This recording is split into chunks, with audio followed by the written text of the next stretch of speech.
तर नमस्कार मंडळींनो, आज आपण पाहणार आहोत ठरलं तर मग या मालिकेमध्ये आता पुढील भागामध्ये चैतन्य अर्जुनला सांगायला गेलेला असतो की आता सायली परत घरी आलेली आहे आणि त्याला कुसुमताईने मेसेज करून सांगितलेलं आहे की सायलीला मी घरी घेऊन आलेले आहे।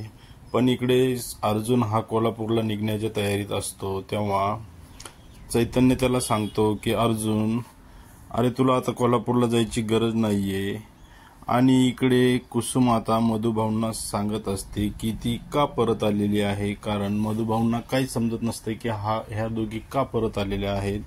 तेव्हा कुसुम त्यांना सांगत असते की मधुभाऊ, आम्ही जेव्हा बस स्टँडवरती गेलो तेव्हा तिकडे अर्जुन आला होता आणि तो इथे आला म्हणजे तो कोल्हापूरला सुद्धा येईल तिचा पाठलाग करत, त्यामुळे तिकडे तर आम्हाला कुणी नसेल, म्हणजे असं पटवण्याचा प्रयत्न करत असते ती मधुभाऊंना। आणि त्यामुळे ती त्यांना समजावून सांगत असते की त्या का परत आले। तर आता इकडे तन्वी जी असते ना, तिने एक नवीन डाव रचलेला असतो आणि ती सायलीच्या सर्व वस्तू जे असतात ते घेऊन आलेले असते आणि सगळे लोक खाली बसलेले असतात आणि त्यांना येऊन ती सांगते की मी आता सायलीच्या सर्व गोष्टी जाळून टाकणार आहे, कारण तिच्या आठवणी आपल्या घरामध्ये नको आहेत आणि तिच्या आठवणी असल्यामुळे आपल्या सर्वांनाच खूप मानसिक त्रास होत आहे। त्यामुळे ती कल्पना ही तिला म्हणत असते की हो ठीक आहे सायली, तू जे निर्णय घेतेस ते ठीक आहे आणि तिच्या आठवणी आता आम्हाला नकोय त्या घरामध्ये।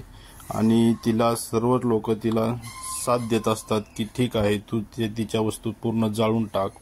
आणि त्यावेळेस तिकडे अर्जुन येत असतो आणि त्यांचे सगळे बोलणे ऐकत असतो आणि अर्जुनला हे बोलणे ऐकून त्याला खूप वाईट वाटतं आणि तो कल्पनाला म्हणतो की आई, तुझ्या ह्या लाडक्या तन्वीला सांग की तिने जरी तिच्या वस्तू जाळल्या सायलीच्या तरीही ती माझ्या मनामधून उतरू शकणार नाही। तर प्रेक्षकांनो, पुढील भागामध्ये आता खूपच मनोरंजक असे एपिसोड होणार आहेत आणि असेच एपिसोड नवनवीन सर्वात आधी ऐकण्यासाठी तुम्ही आपल्या चॅनलला सबस्क्राईब करायला विसरू नका। धन्यवाद।